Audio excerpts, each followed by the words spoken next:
Hi, today we're going to taste a wine from Provence because, well, it's summertime, it's the season to drink rosé, I suppose. Cork finish, important. Well, I have some wine that we have a screw cap, so that's not an issue. Rosé wine is meant to be enjoyed within a couple of years, 1 year, 2 years for the quality wine. Actually, they get even better. And I had until not a long time ago a gorgeous Provence rosé that everybody went gaga for, and it had 1 more year. And so now that's only for quality wine, of course. 1 more year, especially for rosé. And if you want, like, too much acidity was gone, the tannin as well, it was gorgeous, the fruit was superb. Let's go back to Monticoles, you know, Coteau Varois in Provence. Since you all know your Provence, your French Riviera geography, we're next to Toulon and Hyères, which is really the bottom part of Provence. You drive 30 minutes north, boom, you're in that area. It's really quiet there. It's hilly, almost mountainous enough. Very harsh winter. We think Provence has always, you know, vacation, etc. But inland, the winter are brutally cold, dry and cold. And they break everything because the cold destroy as well when it's too cold. So, a bit grassy on the nose. 75% Grenache, 20% Roll, and 5% Syrah. That should end up to be enjoyed, right? And so 20% Roll, we know that in Italy it's called Vermentino.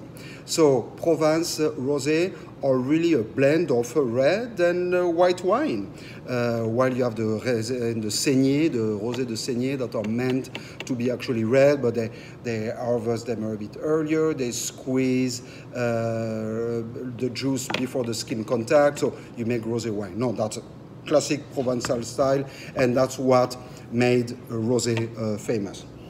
Cheers. So, grassy, but after that you get a little bit of anise, fine herb. It's funny because the stuff that grows together there has always an influence. And when you go to Provence, they are famous for their fine herbs. I mean, so any chef will tell you that you know, all the rosemary and the fenouil, the fennel, etc., in France, all come from Provence. They are really famous for that. In terms of color, we are much more in the they call that, you know, the onion peel, right? The onion skin.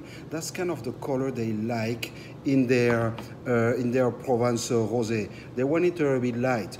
This one, it's a 2019. It was made in October, released in March. Those wines don't need really to age. They are good now. That's why they are really affordable. If you found the $80 bottle of rosé somewhere, means I don't mind you buying it, but you know, you're losing a lot of money between you and me, right? Because there is not much difference, because the wine was never exposed to oak barrel, like a red wine from Burgundy, Napa, Bordeaux, Barolo, etc. That costs money.